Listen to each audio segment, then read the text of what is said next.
आतंक प्रशिमने पराकस्मिक विष निरापेक्षो बंधुर विदिति महिमा मंगलकरा शरण्या साधूनां भवो भयभृता मोत्तम गुणो महावीर स्वामी नयन पथगामी भवतु मे महावीर स्वामी नयन पथगामी भवतु नो नमो अरिहन्ताणं नमो सिद्धाणं नमो आयरीयाणं नमो वज्झायाणं नमो लोय सबसाहुडं नमो लोय सबसाहुडं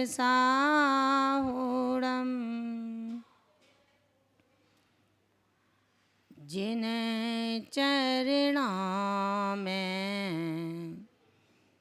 लगे हुए हैं तीर्थों के पावन रजकन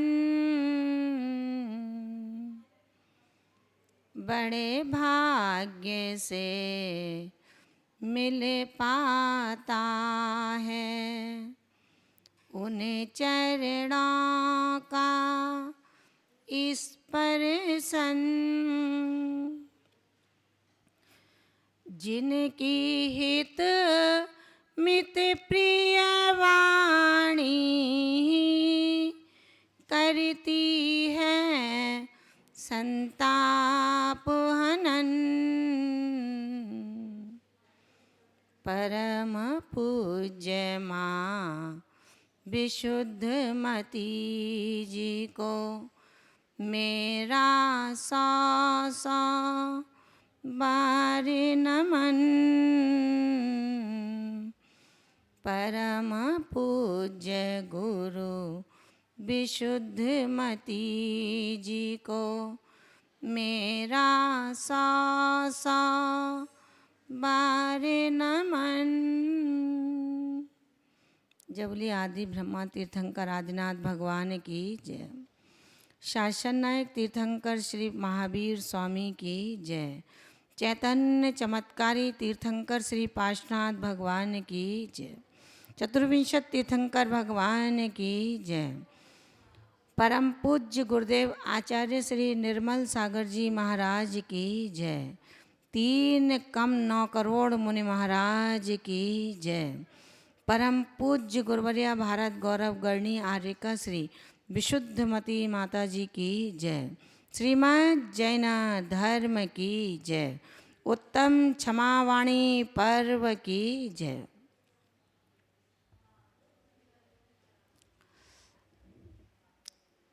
सर्वप्रथम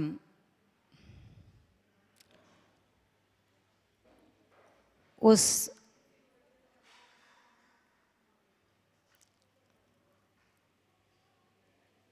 आत्मा के लिए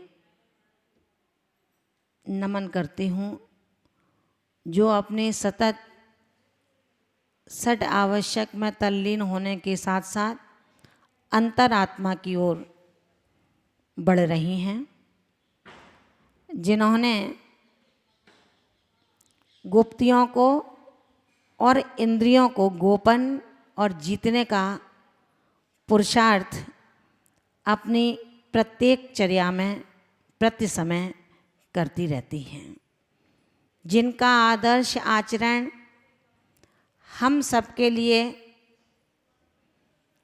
केवल ज्ञान का आदर्श यानी कि दर्पण बनता है।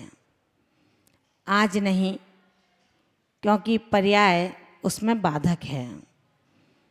निश्चित रूप से ऐसी गुरुवर्या गणनी आर्यिका जिनके 50 वर्ष संयम महोत्सव की पूर्णता पर इस दुनिया ने उनको भारत गौरव से सम्मानित किया था, ऐसी परम व्याख्याता आगम ज्ञाता डिलिट की उपाधि से अलंकृत गणनी आर्यिका विशुद्धमती माताजी के श्री चरणों में वंदनामि निवेदित करती हूँ। संगस्थ ज्येष्ठ आर्यिका माताजी के श्री चरणों में वंदनामि निवेदित करते हुए उपस्थित त्यागी वृंद, धर्म स्नेही जिज्ञासु भव्यात्माओं, आज का ये पावन पर्व शब्दों से उल्लेखित करने वाला नहीं है, ये तो हृदय से स्वीकार करने वाला पर्व है। इसलिए मैं अपने को इतना सामर्थ्यवान नहीं समझ रही कि मैं संपूर्ण आकाश को गुंजायमान कर सकूं। मेरी शक्ति सारे आकाश को नहीं गुंजा सकती, लेकिन आपके हृदय आंगन को जरूर गुंजा सकती है। मैं आपके हृदय आंगन को गुंजाऊं, ये भी सामर्थ्य रखने का पुरुषार्थ करूंगी। मेरे अंदर वो सामर्थ्य नहीं है। जो सूर्य आकाश में उदित हो रहा है उसको आपके हाथों में रख सकूं, लेकिन इतनी कोशिश जरूर कर सकती हूँ। उस सूरज को तो नहीं ला सकती, उस सूर्य को नहीं थमा सकती, लेकिन एक छोटा सा ज्ञान का दीपक आपके हाथों में जरूर समा सकती हूँ। मेरे अंदर वो भी सामर्थ्य नहीं है कि मैं पूरा सागर आपके ऊपर उड़ेल दूँ, लेकिन उस सागर की एक बूंद, एक अंश जो गागर में आकर के गागर को भर देती है, उस गागर को आपके ऊपर जरूर उड़ेल सकती हूँ। क्योंकि गागर में भी वही है जो सागर में है, आप में भी वही है जो परमात्मा में है। सिंधु न सही, एक बिंदु ही सही। बिंदु भी एक सिंधु का अंश है। सर्वांश नहीं है, लेकिन अंश है। जिसने बिंदु को प्राप्त कर लिया वो सिंधु को एक दिन अपने आप प्राप्त कर लेगा। आज क्षमा वाणी का ये पावन पर्व हम सबके मनोमालिन्यता को दूर करने का संदेश देता है। क्षमा हृदय की फसल, जीवन की साधना है। क्षमा हृदय की फसल, जीवन की साधना है। क्षमा मन की करुणा और धर्म की आराधना है। अधरों के उच्चारण से क्षमा नहीं होती, मेरा मानना है ऐसा। अधरों के उच्चारण से क्षमा नहीं होती। वास्तव में क्षमा अभिनव नहीं, एक उपासना है। वास्तव में क्षमा अभिनव नहीं, उपासना है।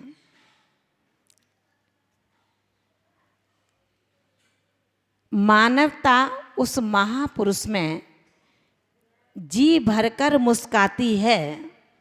मानवता उस महापुरुष में जी भरकर मुस्काती है, जहाँ क्षमा अपराधी को भी अपने गले लगाती है। क्रोध क्रोध से नहीं, क्रोध क्रोध से कभी न मरता, उल्टा जीवन पाता है। किंतु क्षमा में, माँ चरणों में वह नित्य शीश झुकाता है। आज का ये क्षमावाणी पर्व अपने आप में संपूर्ण द्वादशांग को समाहित किए हुए हैं। जहाँ क्षमा से क्षमा वृद्धिंगत होती है, वहीं क्रोध से क्रोध बैर को जन्म देता है। अधिक कुछ नहीं कहना चाहूँगी, केवल अपने इस साधु और श्रावक जीवन का ये ही सार है। जब जागें तभी सवेरा है। एक व्यक्ति अगर 12 बजे उठता है तो कहता है दिन निकल आया, उठ जाओ। जो 5 बजे उठता है वो भी कहता है दिन निकल रहा है, उठ जाओ। जो 10 बजे के उठता है वो भी कहता है भैया उठो, दिन निकल गया। जो जब उठता है तभी उसे दिन का एहसास होता है। तो हम भी जब जागेंगे तब धर्म रूपी सूर्य के भाग्य के सवेरे को प्राप्त कर लेंगे। हमारे सौभाग्य का सवेरा, हमारे इस धर्म का सवेरा जिस दिन होगा, सच मानना उस दिन ही अपने जीवन का प्रभात सुप्रभात में परिणत हो जाएगा। जिस दिन अपना दिन सुप्रभात में परिणत होगा, सच मानना हमारी ये दीक्षा महोत्सव तप कल्याणक में अपने आप परिणत हो जाएगी। हमारे परिणामों की सरलता की सौरभता जिस मन और मस्तिष्क में रहती है वो छोटा नहीं होता, वो छोटा होकर के भी बहुत बड़ा होता है। क्योंकि कद से कोई बड़ा नहीं है। अगर कोई बड़ा है तो सिर्फ गुणों से बड़ा है। अगर कोई बड़ा है तो सिर्फ अपने धर्म के पालन से बड़ा है। यदि कोई बड़ा है तो सरलता से और सहजता से भरा है, जिसके परिणामों के अंदर परम निर्मलता हो, जिसके परिणामों के अंदर परम सरलता हो। ऐसा आज का ये पर्वाधिराज पर्युषण पर्व के कलशारोहण का दिन आया है। उत्तम आकिंचन तक मंदिर का निर्माण कार्य चल रहा था, जिसमें क्षमा की नींव के बदसूरत पत्थर डाले थे।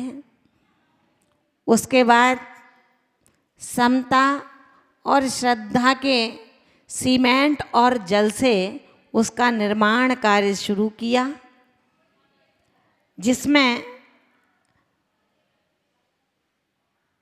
उस मंदिर की दीवारों को हमने मार्दव आर्जव के पाषाणों से खड़ा किया। उसके बाद मंदिर बनने के बाद उत्तम आकिंचन से उस सारे मंदिर को सुंदर और सुथरा बना दिया। बिना शिखर का मंदिर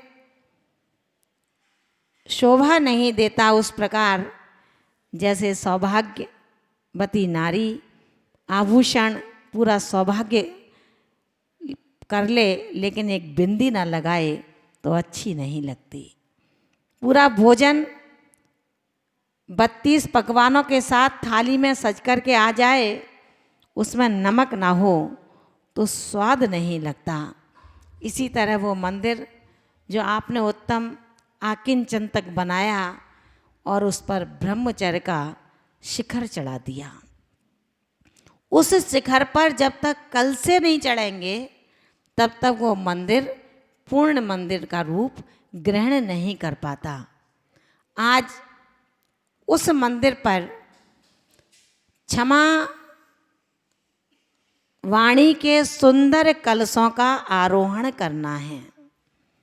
मंदिर कितना भी सुंदर है, शिखर कितना भी सुंदर है, मंदिर कितना भी ऊंचा है, शिखर कितना भी ऊंचा है, यदि उस पर कलश नहीं है तो उसकी कोई सुंदरता नहीं है।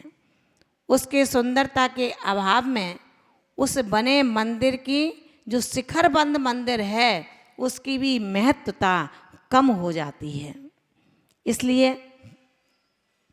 हमने 10 धर्मों को स्वीकार कर लिया, तप व्रत उपवास नियम संयम से इन दिनों को गुजार लिया, पर यदि तप व्रत उपवास करने के बावजूद भी अगर हमने अपने मन से क्षमा रूपी कलशों का भाव उत्पन्न नहीं किया तो जीवन में धारे व्रत की सुंदरता और महत्वता दोनों ही कम हो जाती है, निष्फल हो जाती है, निष्क्रिय हो जाती है, अकार्यकारी हो जाया करती है।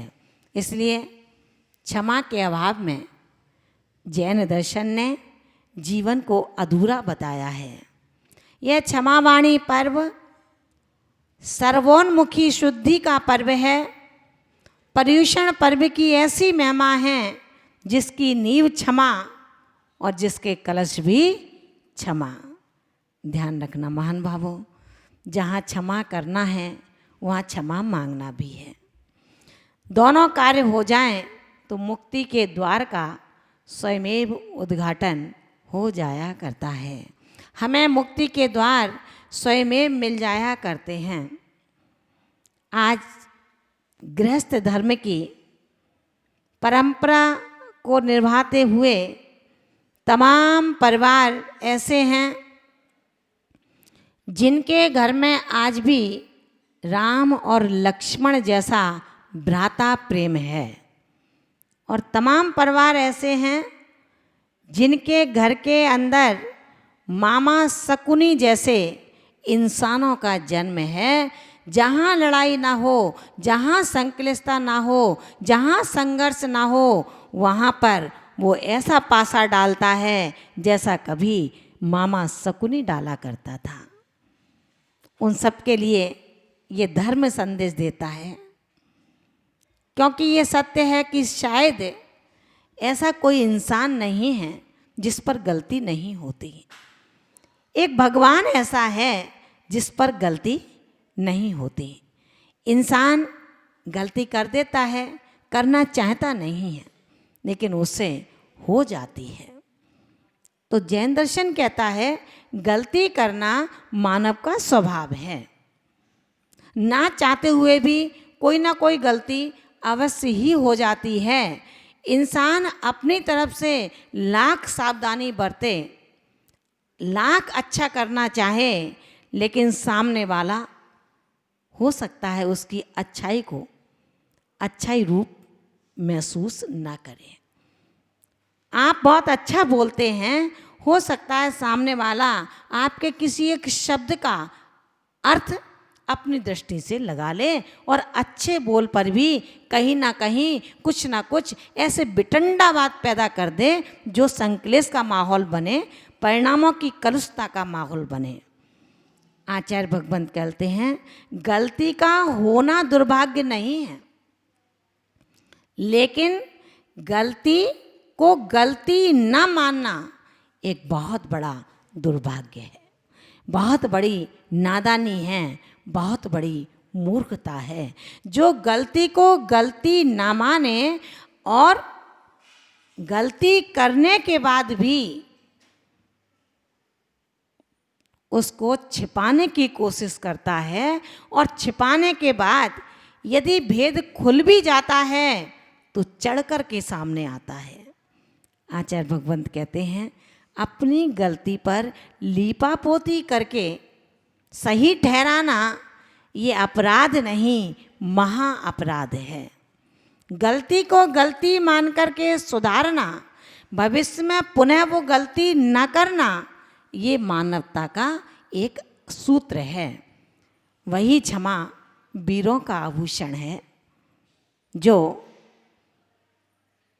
शक्ति होने पर भी प्रतिकार कर सकता था, लाखों लोगों में कह सकता था, उसको नीचा दिखा सकता था, लेकिन वो क्षमा है जो केवल उद्यागत स्थिति को समझ करके मौन धारण कर लेता है, परिणामों की मध्यस्थता बना लेता है। कहा गया है,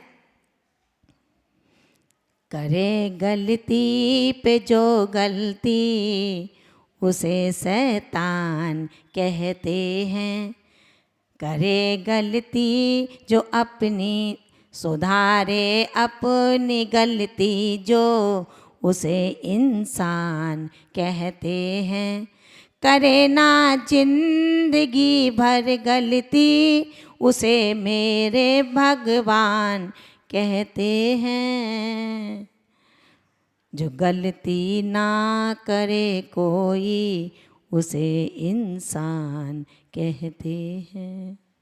महान भावों, ध्यान रखना, हम भी संसारी प्राणी हैं और जो गलती नहीं करते वो भी संसारी प्राणी हैं। हमारी सबसे बड़ी कमजोरी ये है कि हम अपनी गलती मानने में बहुत बड़ा अपमान समझते हैं। कदाचित किसी दूसरे से गलती हो जाए, उसी गलती को नमक मिर्च लगा कर के उसका उपहास उड़ाते हैं, और वही गलती यदि अपने से हो जाए तो छिपाने का प्रयास करते हैं। यही कारण भविष्य के बैर, वैमनस्यता, द्वंद्व और ईर्ष्या में परिवर्तित हो जाते हैं। कहीं महाभारत मची तो सिर्फ यही कारण था। 2 शब्दों का क्षमा और 2 शब्दों का क्रोध सारी दुनिया को परिवर्तित कर देता है। जहाँ क्षमा का जन्म होता है वहाँ कटुता का अभाव हो जाता है, और जहाँ कटुता का जन्म होता है वहाँ क्षमा का अभाव हो जाता है। केवल मनमुटाव, मतभेद, मारपीट, मन के विघटन, कोर्ट कचहरी, समय की बर्बादी, एक दूसरे की बातों को उछालना, ये आज के क्षमावाणी पर्व का मंतव्य नहीं है। आज का मंतव्य तो ये है कि जिस भाई को मैंने झूठ बोल करके, मायाचारी करके अपना कार्य तो करवा लिया, लेकिन जब भाई का नंबर आया तो मैंने पुराने अतीत की ऐसे मुद्दे उघाड़ दिए जिसमें कोई तथ्य नहीं था, लेकिन जो सम्यक श्रद्धानी है वो सहजता से उसको भी स्वीकार करता है और कहता है, भैया तुझे जो लेना है सो ले ले, तू भी शांत रहे और मुझे भी शांति से रहने दे। जिन माता पिता ने हमें जन्म दिया, हमें बड़ा किया, उन माता पिता के हम ऋण को चुका भी ना पाए, और आप जब एक पद पर पहुंच गए तो आपने उस माता पिता को ऐसी जगह पर लाकर डाल दिया जहाँ पर कभी आपके इस घर में गाय और भैंसें रहती थीं। महान भावों, आज तुम्हारी माँ आपका इंतज़ार कर रही है। मेरा बेटा मंदिर से आ रहा होगा, मुझे शरीर का इतना ताप है, आकर के अपने हाथों से 2 बूंद पानी की डाल देगा, मुझे तृषा का जो कष्ट है वो दूर हो जाएगा। माँ इंतज़ार कर रही है। बेटा मंदिर से जाता है, घर की देरी पर पैर रखता है, पत्नी ने कुछ उल्टा सीधा कह दिया माँ के बारे में, बेटा जाता है एक दुलत्ती मारता है कि तुझे इतनी बूढ़ी हो गई, फिर भी तेरी जवान में अभी कहीं बूढ़ापना नहीं आया है। जो माँ अपने बेटे का इंतज़ार कर रही थी, उस बेटे ने ऐसी लात मारी कि माँ उठ ना सकी। ध्यान रखना ऐसे माँ के बेटों, तुम्हें उस माँ ने जन्म दिया है, बड़ा किया है। हम उससे जाकर के क्षमा मांगेंगे, माँ मैंने अपनी पत्नी के कहने में आकर के तुझे लात देकर तेरा अपमान किया था, आज मैं तुझसे क्षमा मांगने आया हूँ। अरे पत्नी से क्या क्षमा मांगते हो? पत्नी पति से क्षमा मांग लेगी, पति पत्नी से क्षमा मांग लेगा। जिससे मन जिसका मिलता है वो उससे क्षमा मांग लेगा। ये क्षमा नहीं है, ये तो केवल कर्म बांधने के लिए एक स्वांग है, एक नाटक है। जो भाई तुझे कष्टों में पूछने आया था, उस भाई के लिए तू ये प्रार्थना करता है, ये जब दुखी होगा तब मेरे दिल की अग्नि ठंडी होगी। अरे उस भाई से क्या मनोमालिन्यता करना। जिस भाई ने तुम्हें अपनी गोदी में खिलाया है, उस भाई को पहचानो। कोई साथ देगा तो केवल भाई साथ देगा, बाकी के लोग तो तेरे जब तक जेब के अंदर ताकत है, धन से अर्थ से गर्म है, तब तक मित्र साथ में हैं। जब तू दुख में होगा, अंतिम श्वास भर रहा होगा, तेरा भाई तेरे प्राणों की रक्षा के लिए आएगा। तू चिंता कर, अगर तू इस देह से चला जाएगा तो जिस खून से, जिस वीर से तूने अपने परिवार को जन्म दिया है, उसकी रक्षा क्या तेरे मित्र करेंगे? क्या तेरा पड़ोसी करेगा? कोई नहीं करेगा। वो सिर्फ तेरा भाई होगा जो तेरे परिवार का पोषण कर रहा होगा। ध्यान रखना महान भावों, कभी कभी व्यक्ति महसूस करता है कि मुझसे गलती हो गई, मुझे ऐसा नहीं कहना चाहिए था, और मैं भावावेश में, मैं दंभ में, ईर्ष्यावश ऐसा कह गया। अपने मन में जलता है, अपने मन में परेशान होता है कि मैं जाकर के क्षमा मांग लूं, लेकिन साहस नहीं बटोर पाता, साहस नहीं कर पाता। क्षमा मांगने में शर्म महसूस आती है। वह समझता है कि यदि आज तक मैंने जो गलत किया उसे अगर जिसका गलत साथ दिया, गलती करता है, एक सब्जेक्ट अलग है, और जो गलत लोगों का साथ देता है वो एक सब्जेक्ट अलग है। ऐसा व्यक्ति जिसके मन के अंदर अब कलुषता आ गई, किसके प्रति? क्रोध के प्रति। किसके प्रति? दोषों के प्रति। किसके प्रति? जो मेरी गलत अवधारणाएं हैं, जो मेरे गलत कार्य हैं, जो मेरी मायाचारी है, जो मैं आज तक छिपाता रहा। ऐसे साहस बटोरकर क्षमा मांगने में यदि शर्म का अनुभव करता है, सोचता है आज तक मैंने गलत किया, गलत करने वालों का साथ दिया, अगर एकदम झुक जाऊंगा, क्षमा मांग लूंगा तो मेरा प्रभाव खत्म हो जाएगा, मैं विश्वासघाती कहलाऊंगा, लोगों की निगाह में गिर जाऊंगा, सदा सदा के लिए अपमानित हो जाऊंगा। पर महान भावों, इस सोच से होता उल्टा है। व्यर्थ की सोच हमारे तपन को द्वार खटखटाती है, और जिंदगी जो फूलों की है, उस फूलों की जिंदगी को कांटों की जिंदगी में धूमिल कर देती है, फूल सी जिंदगी को धूल में मिला देती है। गलत मांगकर अपने भविष्य को सुरक्षित करना बुद्ध जनों का कर्तव्य होता है। महान भावों, क्षमा मित्र से मत मांगना। हम तो इतने चाटुकार हैं, आज पूरे दिन क्षमा क्षमा क्षमा क्षमा करते करते आपकी जिह्वा थकेगी नहीं? लेकिन रे दम्भी इंसान इतना क्षमा करते करते रहेगा तो कोलू का बैल जो दिन भर चलेगा पट्टी बांध करके, दिन भर चलेगा, पैर दुख जाएंगे, श्वास थक जाएगी, विचार बढ़ जाएगा, आत्मिक शांति मिलेगी। आज तो बहुत रास्ता पार कर लिया। जब आँखों की वो अहंकार की पट्टी खुलेगी तब पता लगेगा कि मेरा दम्भी शरीर केवल अपनों में ही घूम रहा था।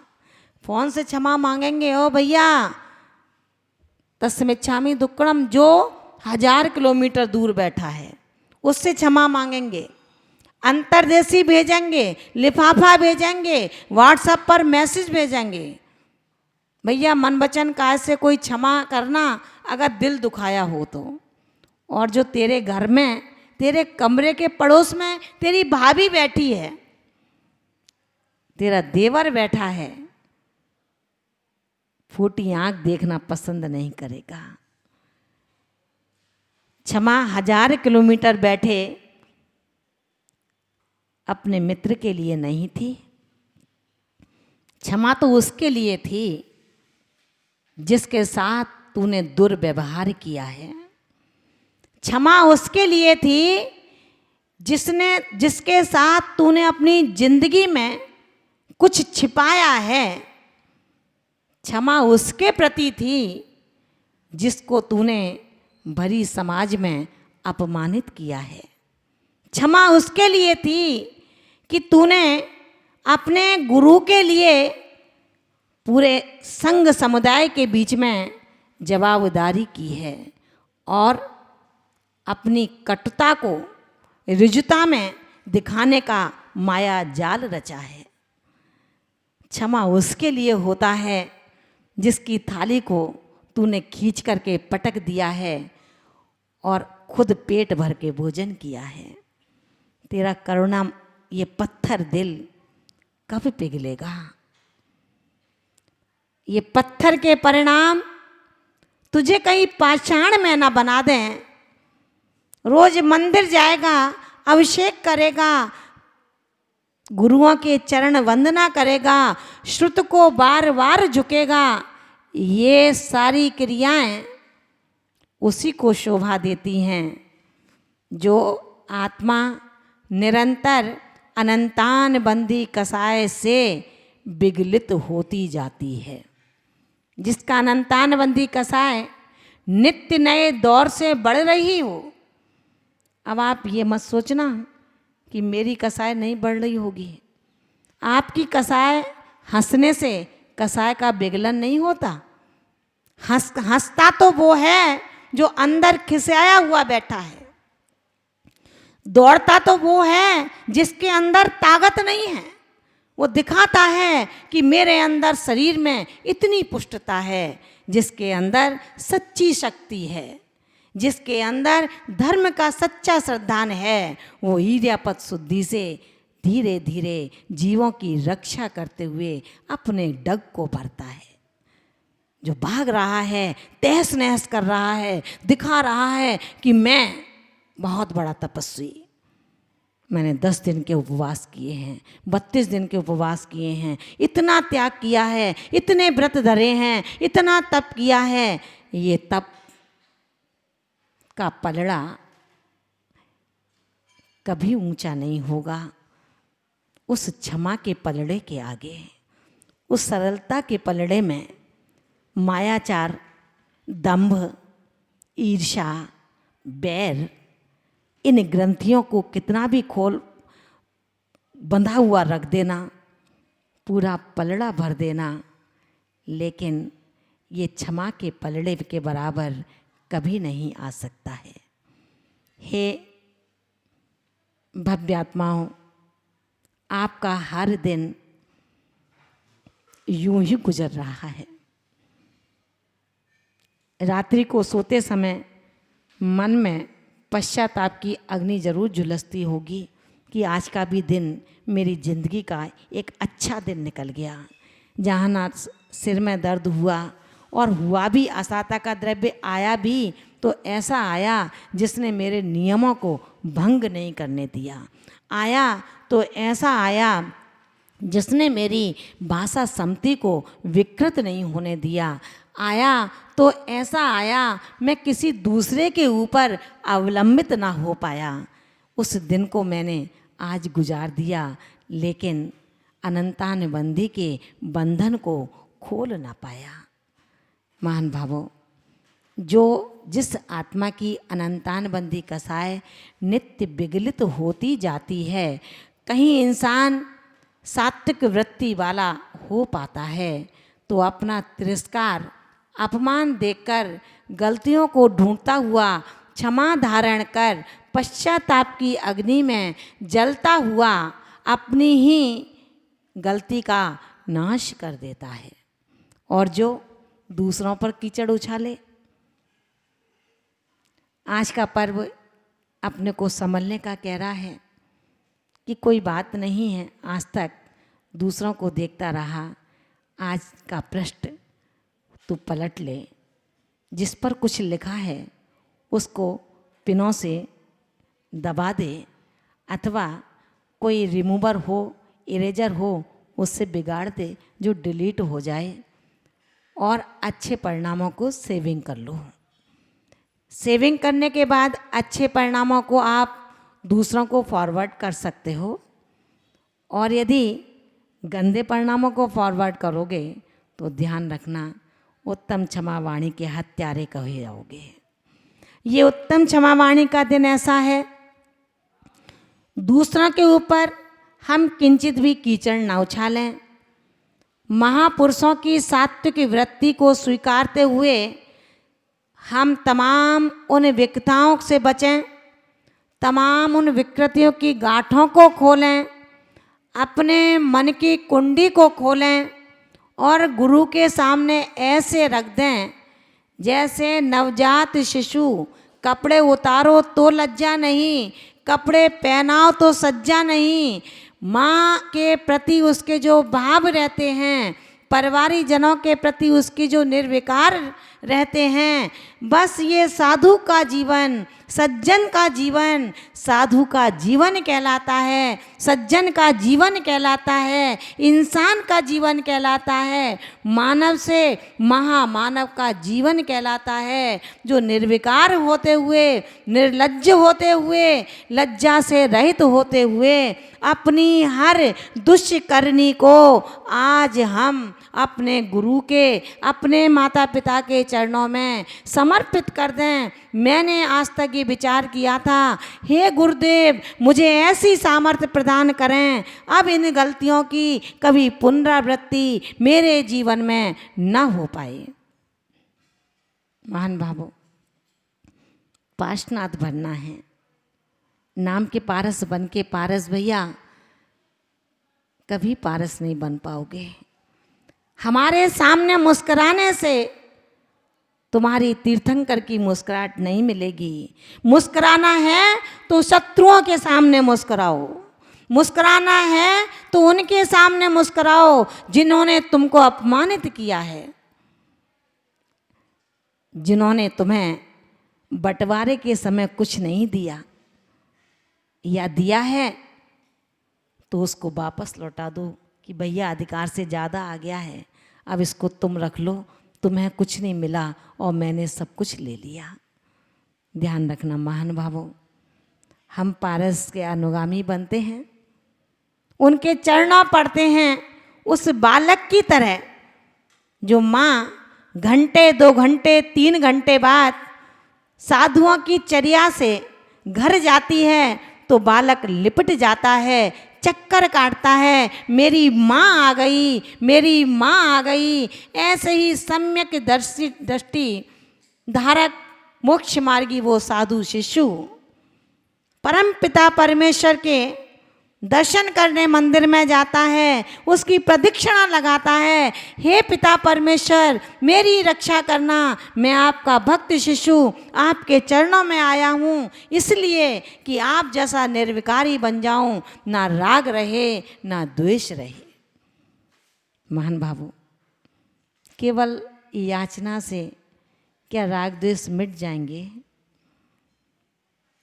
क्या चक्कर काटने से आप दोषों के रहित हो जाएंगे? ये समय का केवल बर्बाद करना है।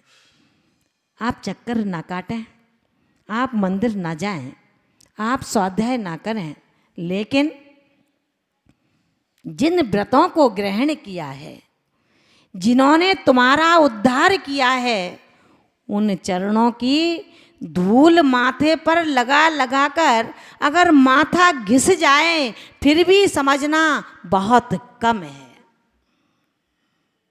महान भावों, अग्नि से अग्नि कभी बुझती नहीं है, कीचड़ से कभी कीचड़ धुलती नहीं है, रक्त से सना वस्त्र कभी रक्त से साफ नहीं होता, बैर से कभी बैर नहीं मिटता, राग से कभी राग नहीं घटता और बैराग से हमेशा बैराग्य बढ़ता है।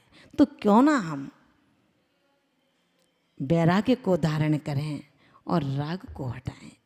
और आप राग को नहीं हटा सकते तो उसको अनुराग में परिणत करें, उसको वात्सल्य में परिणत करें।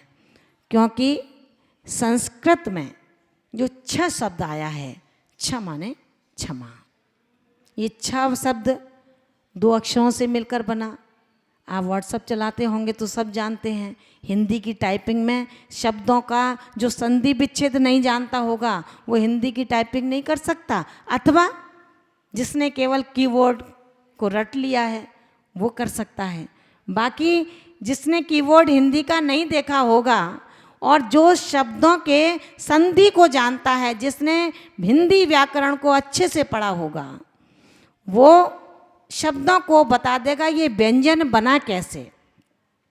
तो छ एक व्यंजन है जिसमें का और शा, समझ में आया? इनके योग से ये छ शब्द बना, का और शा के मिलाने से छ बना। तो ये छ शब्द हमसे क्या कहता है? का माने कसाय, का माने कसायों का, श माने समन करो। छ शब्द कैसे बना? का और शा से। शा कौन सा? सीटी वाला, है ना? तो उस छा से ये शब्द बना। तो ये क्या कहता है? छ माने, का माने कसायों का, श माने शमन करो। जब कसायों का शमन कर दोगे तो जन्म किसका होगा? क्षमा धर्म का जन्म होगा। और अगर हम क्षमा शब्द से, क्षमा शब्द में अब कितनी गांठें हैं? 2 गांठें हैं, ऊपर छा का गोला और नीचे पूछ का गोला। कितने हैं? 2। यानी कि ऊपर भी गांठ है और नीचे भी गांठ है। जब दोनों तरफ के बैर खुल जाएंगे, क्योंकि बैर किससे होता है? एक से नहीं होता, बैर 2 से होता है। भाई कोई अपनी आत्मा से बैर थोड़ी करेगा, किससे करेगा? दूसरी आत्मा से। तो बैर करने वाले कितने हुए? 2 हुए, एक मैं और एक सामने वाला। तो इन दोनों के मन की जब तक गांठें नहीं खुलेंगी, जैसे ब्रह्मचर्य व्रत का पालन ना पति कर सकता है अकेला, ना पत्नी कर सकती है अकेली, दोनों को मानसिकता बनानी पड़ती है। इसी प्रकार क्षमा धर्म का व्यवहार केवल एकांकी आत्मा नहीं कर सकता, और कर सकता है तो जब उसने अपने मन में ये ठान लिया, जब सामने वाला समझता ही नहीं है। तो आचार्य भगवंतों ने, आचार्य अमित गत स्वामी ने द्वात्रिंशत् का स्तोत्र में बड़ा सुंदर लिख दिया। सत्ये सुमैत्री गुणसु प्रमोदम, क्लिष्टेषु जीवेषु कृपापरत्वं, माध्यस्थे भावो विपरीतवृत्तो, सदा ममात्मा विद्धातु देव। मध्यस्थ परिणामों से क्षमा हो जाए आत्मा में प्रकट, तो वो मध्यस्थ परिणामों को उस सामने वाले बैरी से बना लेता है, क्योंकि समझा दिया भाई ऐसा न करो, ये गलत है। नहीं समझते हैं तो अपने को अपना आप अपने वस्त्रों को तो धोना ही पड़ेगा। आपका वस्त्र कौन सा है? सफ़ेद साड़ी पहने ये, सफ़ेद कुर्ता पजामा पहने ये, इस वस्त्र को तो हम साबुन से ही धो देते हैं, लेकिन आत्मा रूपी वस्त्र को धोने के लिए क्षमा के साबुन की आवश्यकता पड़ेगी। उस क्षमा के साबुन को यदि आपने संभाल करके रख लिया तो आचार्य भगवंत कहते हैं, सच मानना साधक, तेरे अंदर ही दिव्यता का दिग्दर्शन स्वयमेव होने लगेगा। क्योंकि कहा गया है, कोटि पूजा समम स्तोत्रम, कोट स्तोत्रम समम जप, कोटि जब सम भक्ति, कोटि भक्ति सम क्षमा। करोड़ों पूजा के समान एक स्तोत्र का फल है, करोड़ स्तोत्र के समान एक जाप का फल है, और करोड़ों जापों के समान निश्चल भक्ति का फल है, और करोड़ों भक्ति के समान एक क्षमा का फल हुआ करता है। खोलो इन तंद्रा के चक्षुओं को, खोल दो, तोड़ दो मन की तंद्रा। अचिंत महिमाशाली ये क्षमा धर्म सदियों से हमारे बीच से गुजर रहा है, ये नहीं पता अब कितनी सदी और आएगा। महान भावों, अनंतान बंदी कसायवान व्यक्ति की जो दुश्मनी चलती है वो 6 माह से अधिक यदि रहती है तो ध्यान रखना वो दीर्घ संसारी हो जाया करता है। अब अनंतान बंदी कैसी है बताऊं क्या? अनंतान बंदी कैसी है? दूसरों को हास्य चाटुकारिता से संतुष्ट करना, छलावे में लेकर के दूसरों को ये दिखाना कि मैं बिल्कुल सत्य हूँ, और निरंतर ये व्यवहार करते रहना, बस यही अनंतान बंदी है। अनंतान बंदी कसाय का तात्पर्य सिर्फ ये नहीं है कि लाल पीले दिखाई दो आप मुंह से लार बहती दिखाई दे, शरीर में कंपन दिखाई दे, सिर्फ यही अनंतान बंदी नहीं है। जहाँ छलावा है, जहाँ बुलावा है, जहाँ पर मायाचारी है, जहाँ पर वचनों में कुछ, करनी में कुछ और मन में कुछ है, ये भी अनंतान बंदी जब तक है जब तक इसको संभाल नहीं लेते हो।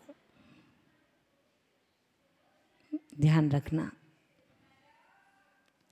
श्वेत वस्त्रधारी हंस बने तो वो हंस जब बार बार मानसरोवर पर जाकर के स्नान करता है तो एक दिन परम हंस बन सकता है, लेकिन वो हंस अगर बगुला के वेश में है तो सिर्फ ध्यान रखना कंस का रूप रखता है। महान भावों, इस बैर को अनंतान बंदी में हम ले जाएं तो शायद हमारी ये बुद्धिमत्ता नहीं होगी। हम एकेंद्रीय जीव से लेकर और पंचेंद्रिय तक क्षमा मांगते हैं। साधुगण एक दिन में 2 बार मांगते हैं, श्रावकगण वर्ष में, श्रावक भी नहीं केवल इंसान वर्ष में 1 बार मांगता है, और जो त्यागी व्रती हैं वो भी अपने प्रतिक्रमण के समय, जिन्होंने प्रथमा देश व्रत को ग्रहण कर रखा है, वो भी प्रतिक्रमण के दौरान एकेंद्रीय से पंचेंद्रीय तक के जीवों से क्षमा मांगते हैं। लेकिन क्या उस क्षमा मांगने से वास्तव में क्षमा का मार्ग खुल गया, ये विचार करना। उपचारवत लोक व्यवहारवत हम आज तक क्षमा मांगते रहे हैं, आज भी मांगेंगे, लेकिन ये लोक व्यवहार की क्षमा तुम्हें उन आपत्तियों विपत्तियों से बचाएगी नहीं जो समय पर आएगी।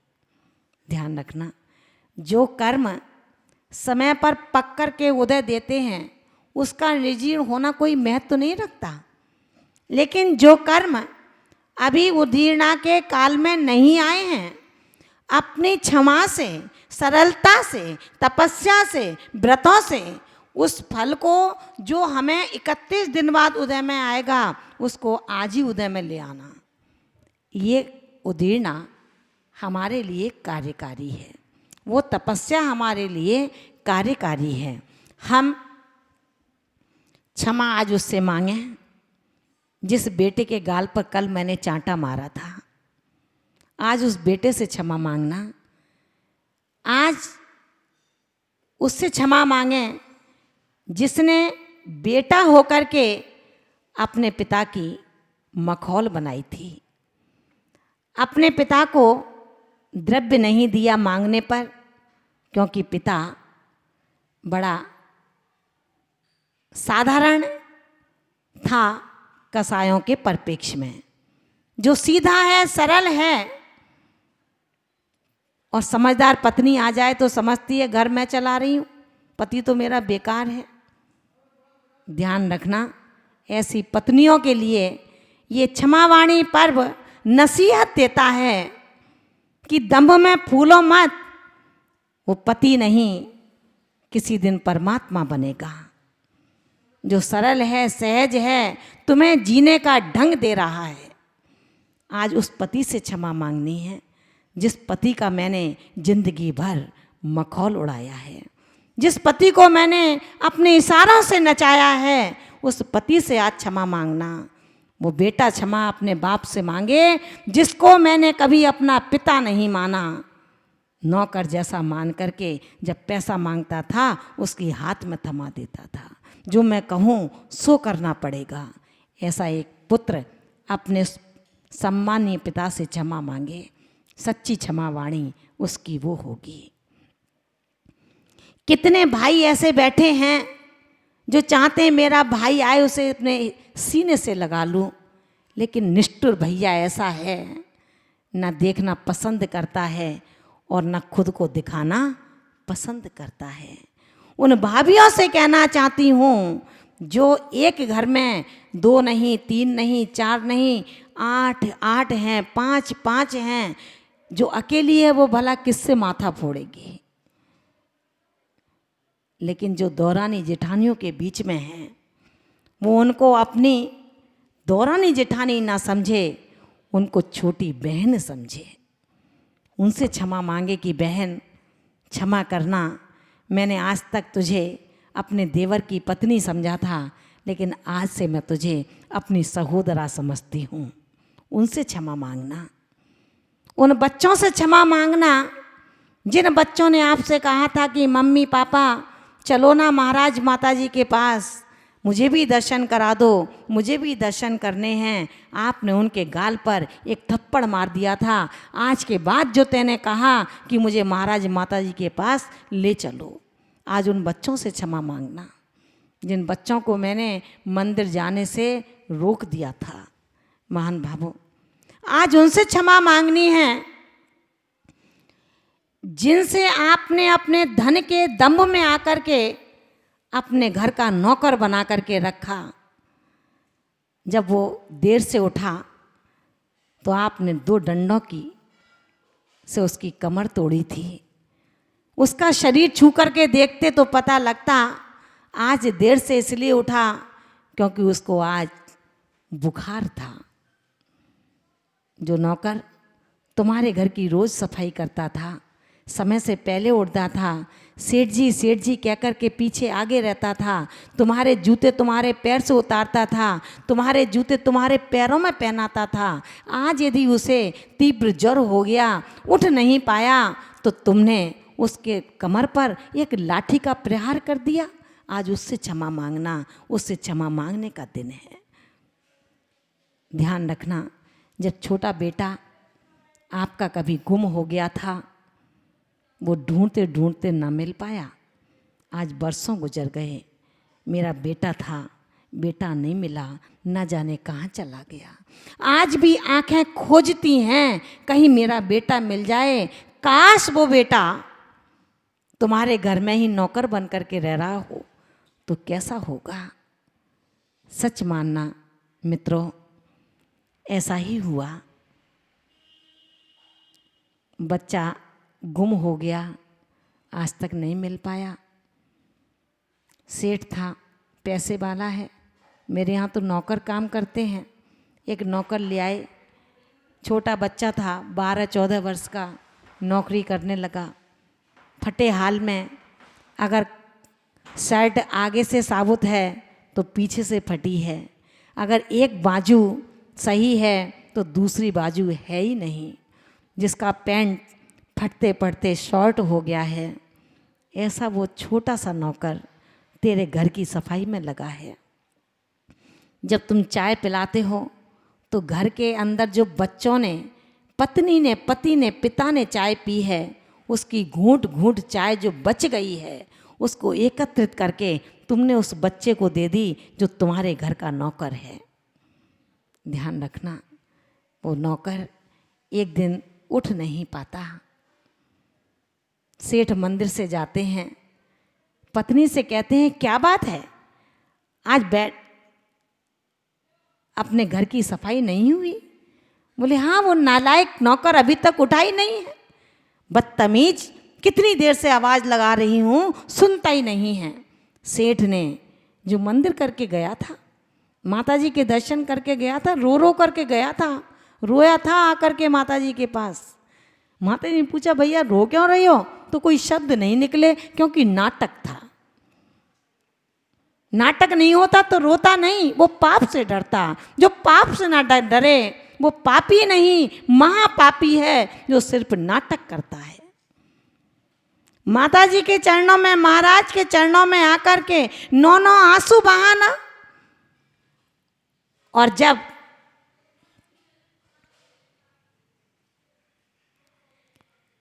कोई घर के दरवाजे पर पहुंच जाए 2 रोटी मांगने, उसको एक डंडे से उसकी पीठ पर लगा देना।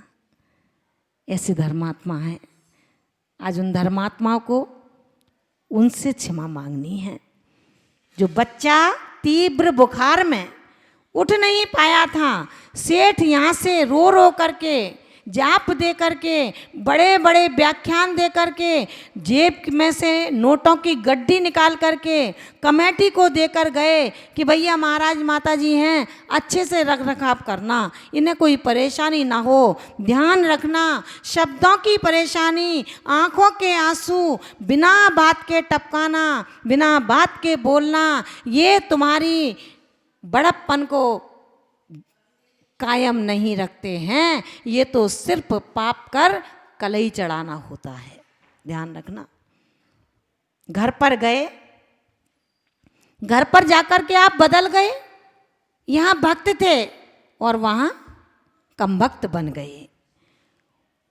पत्नी ने से जैसे ही सुना, अच्छा मैं देखता हूँ, एक डंडा उठाया, सोते हुए 12 वर्षीय नौकर पर तुमने तड़ातड़ डंडों की बरसात शुरू कर दी। बच्चा घबरा जाता है, उसको खींचते हैं, उठाते हैं, बेड से नीचे पटक देते हैं। जैसे ही बच्चा चित्त होता है, उसके हाथ पर एक गुदा हुआ नाम आता है। उस हाथ पर लिखा था मेरा रामू। पिता सकते में रह जाता है कि अरे ये नाम तो मेरे बेटे का था, इसके हाथ पर कैसे आया। बेटे को उठाते हैं, कहते हैं तू कौन है, किसका बेटा है, कहाँ से आया है, अपना परिचय दे। बच्चा रोता है, सांसें भरता है और कहता है हे सेठ जी मुझे बख्शो, मुझे बहुत बुखार आ रहा है, मार मुझ पर सहन नहीं हो रही, मेरे माता पिता खो गए हैं, मिल नहीं रहे, मैं बहुत ढूंढता हूँ, तमाम माता पिता मिलते हैं लेकिन मेरे माता पिता ना जाने कहाँ गुम हो गए हैं। सेठ जी प्लीज़ मुझे ना मारें, मैं आपके घर का सारा काम करूँगा, आपके जूठे बर्तन मांजूंगा, आपके पैर की मालिश करूँगा, मुझे डंडा से ना मारें सेठ जी, ना मारें। लेकिन सेठ जी शांत खड़े हैं, क्योंकि उन्होंने उसके हाथ पर गुदा हुआ नाम पढ़ लिया, मेरा रामू। मान भावो, वो कहते हैं अपने आंसू पोंछ ले, तू बता तेरे माता पिता कहाँ रहते थे? बोले मुझे कुछ नहीं मालूम, मैं तो बहुत छोटा था, आज 10 वर्ष हो गए। 12 वर्ष का बच्चा है, 10 वर्ष हो गए खोए हुए, माता पिता नहीं मिले उसके। जो सेठ जी डंडों से बरसात कर रहे थे, उस बच्चे को सीने से लगा लेते हैं। ये मेरा ही तो रामू है, जिसको मैं नौकर समझ करके रोज मारता हूँ, रोज पीटता हूँ, रोज झूठी चाय पिलाता हूँ, रोटी के टुकड़े बचते हैं इसको खाने को देता हूँ। आज अपना बेटा हो गया, उसको निलाते हैं, दुलाते हैं। जो डंडों से नीले नीले निशान पड़ गए थे, उस पर तेल और मलहम लगाते हैं, जी भर के रोते हैं, उसको सीने से चिपकाते हैं। मेरा रामू तू कहाँ चला गया था? अरे सेठ, तेरा कितना बड़ा पेट है, पराए बच्चे को नौकर बना करके तुमने इतना दुर्व्यवहार किया है। आज क्षमा उस नौकर से मांगना, उसके पांव पड़ना, कहीं कल तुम्हारे बेटे के साथ ऐसा ना हो जैसे उस सेठ के बेटे के साथ हुआ। जो जैसा होता है कालांतर में उसको वैसा ही फल मिलता है। ध्यान रखना, जो दूसरों का अपमान करता है, राग द्वेष से परिणत रहता है, अपना पराया का भेद करता है, वो निर्द्वंद नहीं द्वंद्वी कहा जाता है। वो अद्वैत नहीं द्वैत कहा जाता है। वो अभेद को जानने वाला नहीं, वो भेदी कहा जाता है। हमारी कैसी समता है, हमारा कैसा तप है, हमारी कैसी साधना है, हमारी कैसी भक्ति है, जरा ध्यान पूर्वक समझना कि जब आपके घर के नौकर से आपने कहा कि जा, जो आपका स्टॉक है जहाँ पर, उसमें से ये सामान जल्दी लेकर के आ, ग्राहक मोटा फंसा है। बच्चा जाता है, क्योंकि आप तो पूछते नहीं हो उसको भूखे प्यासे की कुछ भी। उसे भूख इतनी थी कि स्कूटर नहीं चला पा रहा, चाय की दुकान पर रुक जाता है, देर से पहुंचता है, मोटा ग्राहक वापस चला जाता है। तो फिर क्या शांति रहती है पारस जी मन में? हैं? जिस मीटर से कपड़े को नाप रहे हैं, उस मीटर से ही उस नौकर को मार रहे हैं। कितनी कलुषता है आज मांगना और क्षमा उससे जिसको मैंने अपने मीटर से ही मारा है। आज क्षमा मांगने का दिन उसके लिए है जो कसायों के परिणामों से आपूरित है, जिसके अंदर मान है, जिसके अंदर माया है, जिसके अंदर लोभ है। अगर लोभ नहीं होता तो तू अपने नौकर को एक गाली नहीं देता। कल्लू भैया क्षमा मांगना आज अपने नौकरों से कि तुमने कितनी गाली गलौज किया होगा उनसे, तब जाकर के तुम आज सेठ बन पाए हो, धनपति कुबेर बन पाए हो। लड़ता तो राजा है, मरती राजा की सेना है। जीतता राजा है और लहूलुहान होती सेना है। जितने भी सेठ हैं वो गद्दी पर बैठ कर के मूछें तो मरोड़ते हैं, लेकिन ध्यान रखना नौकरों के पैरों को तोड़ते हो। आज क्षमा उनसे मांगनी है। जो तुमसे छोटा है, बेशक भाई का बेटा है, अगर तुम्हें खाना समय पर नहीं मिला, आपका बेटा आएगा तो कहोगे भैया ध्यान नहीं था आज समय का, और जैसे ही भाई का बेटा आएगा तो हमारा लहजा बदल जाता है, क्योंकि वो मेरा खून था, ये भाई का खून है। आज अपने भाई के बेटे से क्षमा मांगना, जिसको मैंने दो दृष्टियों से देखा था। आज भाई की पत्नी से क्षमा मांगने का दिन है। जिसके लिए मैंने बुरे विचार कर लिए थे, जिसके प्रति मैंने कटुता मन में लाई थी, ऐसे भाई की पत्नी से जाकर के आज तस्य मिच्छामि दुक्कड़म का दिन है। मित्रों से क्षमा मत मांगना, अपने उनसे क्षमा मत मांगना जो तुम्हारा जिगरी दोस्त हो। उससे क्या क्षमा मांगनी, वो तो वैसे ही क्षमा है। क्षमा उससे मांगना जिसके लिए तुम्हारा सीना आगे रहता है, जिसके सामने तुम्हारी आंखें पूरी खुल जाती हैं। आज उससे क्षमा मांगने का दिन है। अभी मुझसे क्षमा मांगोगे तो मेरी तरफ से तो वैसे ही क्षमा है, मुझसे क्या क्षमा मांगना। क्षमा तो उससे मांगना जो चलते फिरते समय आपसे कहता है भाभी जी जय जिनेंद्र, आप कहती हो हूँ। आज उससे जाके क्षमा मांगना जिससे मैं इतराई थी। आज उससे क्षमा मांगने का दिन है। बरसों हो गए जिस घर में ब्याह करके आई हूँ, उस घर के जो तारे और नक्षत्र हैं, देवर और ननद, उनसे मैंने आज तक बात नहीं की अच्छी तरह। आज उनसे क्षमा मांगना जिससे घर के अंदर जन्नत उतर आए। स्वर्गों की जन्नत में हमें नाज नहीं है, लेकिन अपना घर ही स्वर्ग बन जाए। वो कब बनेगा? वो जब ही मिलेगा तन्मे क्षमित्या विद्यातु देवी। उन सब दोषों को क्षमा करो। कौन? हे देवी। कौन सी देवी? क्रोध की देवी। आपके लिए तो क्रोध है ना, क्योंकि क्षमा देवी तो आपके पास है ही नहीं। तो क्रोध आपका जब दूर होगा तब क्षमा आपके यहाँ पर आएगी। इसलिए क्षमा मांगते समय हमें बिल्कुल भी ये ध्यान में नहीं लाना कि मेरा दम्भ चूर चूर हो जाएगा, वरन ये कहना है क्षमा करें और क्षमा मांगना जीत है, कोई हार नहीं। क्षमा मांगना, क्षमा करें और क्षमा मांगना जीत है, कोई हार नहीं। क्षमा वीर का भूषण है, कायर का व्यवहार नहीं। माटी के इस मदन महल में मोहग्रस्त हैं हम भी। क्या विचार करना है? माटी के इस मदन महल में मोहग्रस्त हैं हम भी। मद मत्सर के अंधकार से अस्त व्यस्त हैं हम भी।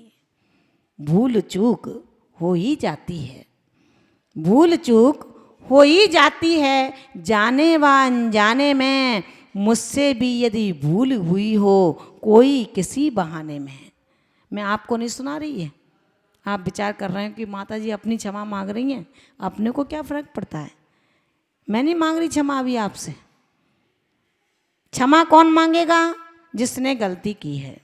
गलती किस तरह की है? जिसमें धर्म का ह्रास हुआ है, धर्म की अप्रभावना हुई है, निदत्ति निकाचित कर्मों का बंद हुआ है, देवशास्त्र गुरु के प्रति हमने अवहेलना की है, देवशास्त्र गुरु के आज्ञा का उल्लंघन किया है, आज्ञा से बढ़कर के हम चले हैं।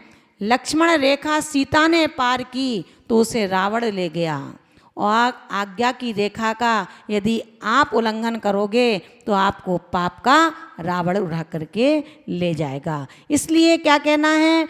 भूल चूक हो ही जाती है, जाने व अनजाने में। मुझसे भी यदि भूल हुई हो कोई किसी बहाने में, तो शीश झुकाकर क्षमा मांगती, हे देवरानी क्षमा कर देना।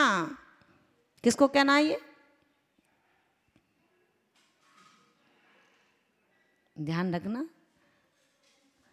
पड़ोसी के साथ तो जाऊंगी मैं बाजार, लेकिन मजाल क्या है देवरानी के साथ चली जाऊं। मोबाइल अपना पड़ोसी को, सहेली को तो दे सकती हूँ, लेकिन देवरानी को नहीं दूंगी। ये तो जड़ें मेरी समस्या की बहुत बड़ी है। बंटवारे के समय यही आएगी मेरे आड़े, इसको काम खत्म करो।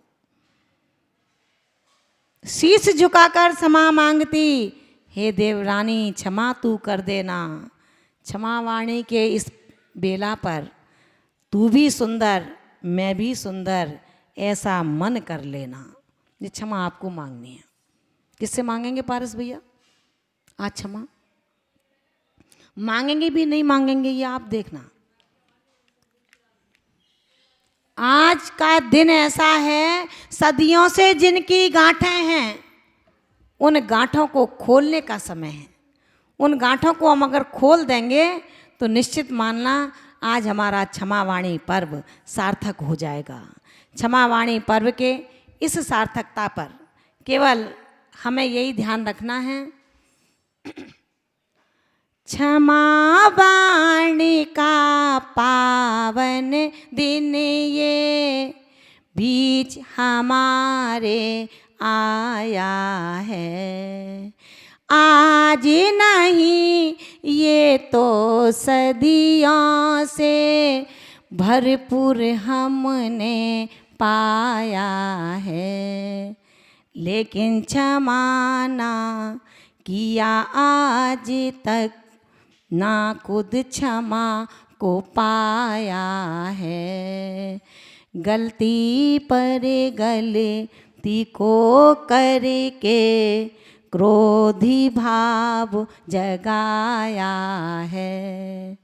क्षमा मांगना हमराए, क्षमा मांगना कर्तव्य मेरा, लक्ष्मी बहन न बिसराना।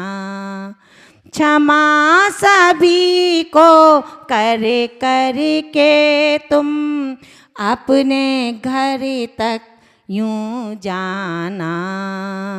क्षमा करोगी यदि मन से तुम आगे बढ़ती जाओगी। क्षमा का स्वांग किंचित रचा तो नीचे धसती जाओगी। उत्तम क्षमा का कहना मानो, क्षमा बैर का शत्रु है। शत्रु को तुम आज निकालो, क्षमा भाव का ये दिन है। माया छोड़ो तुम, लोभ तजो तुम, क्षमा भाव को अपनाना। जो भी हैं वो शत्रु मेरे, उनको मीत बना लेना। कैसा शत्रु कैसा मीत है, कैसा गीत संगीत कहा। मन की मलिनता मिट ना पाई, कैसा वो धर्म गीत कहा। धर्म करो पर मन की कलुषता, बैर की गांठों को खोलो। मन की कुंडी खोल के बंधु, उत्तम क्षमा की जय बोलो। अंतिम शब्दों में सिर्फ पूरे संग से, वैसे तो सुबह क्षमा मैंने मांगी ली है, और अभी आप जो समाज जन यहाँ पर मौजूद हैं उन सब से भी इन लाइनों के साथ, इन शब्दों के साथ क्षमा मांगती हूँ। क्षमा दिवस है, मांग रही हूँ दया क्षमा का, दान क्षमा का तुमसे। क्षमा दिवस है, मांग रही हूँ दान क्षमा का तुमसे। मैं हूँ त्रुटि का पिंड भक्तजन, तुम महान हो मुझसे। मिथ्या हो यदि कभी द्वेष बस अथवा माया बल से, किया कभी अपमान आपका हो अभिमान प्रबल से। मंद बुद्धि हूँ क्रोध अधिक है, नहीं आत्मज्ञानी हूँ। मंद बुद्धि हूँ क्रोध अधिक है, नहीं आत्मज्ञानी हूँ, समझ रही अपने को सब कुछ, जबकि तुच्छ प्राणी हूँ। नित्य कसायों के बस होकर पर पीड़न करती हूँ। नित्य कसायों के वश होकर पर पीड़न करती हूँ, इसीलिए क्षमा याचना करने से डरती हूँ। हे क्षमाशील, हे क्षमा हृदय, तुम मुझे क्षमा करना, मैं तुम सबको क्षमा करती हूँ, क्षमा भाव धरना। इन्हीं वाक्यांशों के साथ आज से अपना नया जीवन पृष्ठ शुरू हो। क्षमा के परिणाम हम एक दूसरे के प्रति रखें। साधुजन की क्षमा नवकोटि से होनी चाहिए और श्रावक की क्षमा मन वचन काय से। ऐसी क्षमा जहाँ पर यदि अपने मंदिर, अपने आयतन पर कहीं कोई चोट आती है, क्रूर दृष्टि पड़ती है, तो श्रावक विरोधी हिंसा का पात्र है। विरोधी हिंसा से अपने मंदिर की, अपने आयतन की, देव की, शास्त्र की रक्षा कर सकता है, लेकिन श्रावक भी संकल्पी हिंसा का त्यागी होता है। हम सभी अपने परिणामों की अत्यंत निर्मलता के साथ में क्षमा भावों को धारण करें, अपने लिए, अपने भाई के लिए, अपने पड़ोसी के लिए, अपने नौकर के लिए, अपने शत्रु के लिए, हर किसी से आज क्षमा मांगनी है। राजू भैया, आज उससे क्षमा मांगना जिससे सदियों से अपनी कलुषता चल रही हो। आज धर्म भैया से क्षमा नहीं मांगनी, ये तो आपके मित्र हैं, इनसे तो रोज़ ही क्षमा, रोज़ लड़ाई होती है, रोज़ क्षमा हो जाती है। आज क्षमा किससे मांगनी है? जिससे मैं सदियों से बोल नहीं रहा हूँ, जिसको मैंने सदियों से पहचाना नहीं है, जिसके सामने नहीं पढ़ना चाहता, जिसकी शक्ल नहीं देखना चाहता, जिसके शब्द नहीं सुनना चाहता, आज हमें उससे क्षमा मांगनी है। इतना कह कर के बड़ी धैर्यता के साथ आपने मुझे सुनने का प्रयास किया है, मेरे इन टूटे फूटे शब्दों को झेलने का प्रयास किया है। इसके लिए मैं आप सबकी बहुत अनुग्रहित हूँ, आभार ज्ञापित करती हूँ। आप सबके लिए प्रार्थना करती हूँ कि हे परमात्मा, इन सबको असीम सौंदर्य, चिरंजीवता, आरोग्यता और समृद्धता प्रदान करता हुआ इनके इस टूटे हृदय को क्षमा से जोड़ देना प्रभु। इनके रूठे हुए मन को क्षमा से पुनः सही कर देना। इनके शब्दों में अत्यंत शीतलता और नम्रता का सद्व्यवहार भर देना। इन्हीं भावनाओं के साथ में जय बोलेंगे। उत्तम क्षमा धर्म की, क्षमा वाणी पर्व की।